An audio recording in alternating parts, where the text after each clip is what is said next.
shoe that lets me keep going. There's something about heading out when the ground is still wet.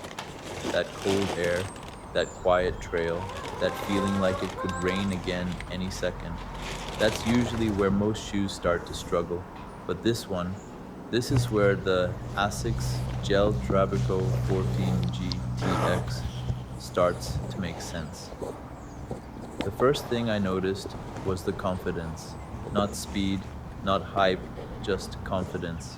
Because when you're stepping through wet grass, mud, or puddles, and your feet stay dry, it changes everything.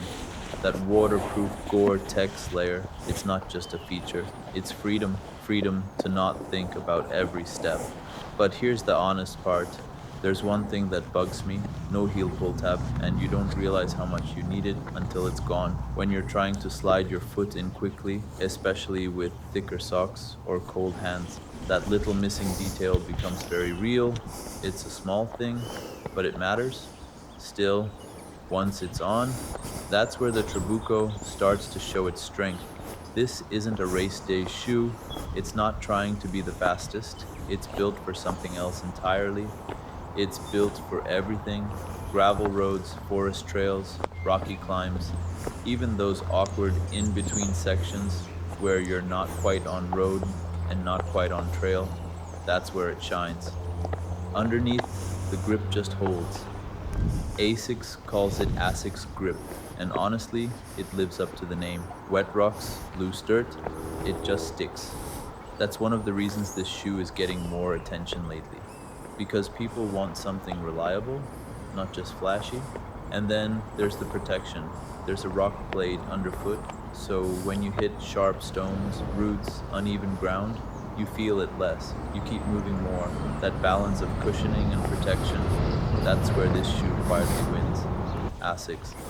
But it's not perfect. Let's be real. Some people say it's a bit heavy. Some say it's not the most exciting ride. And if you're chasing speed, this probably isn't your shoe.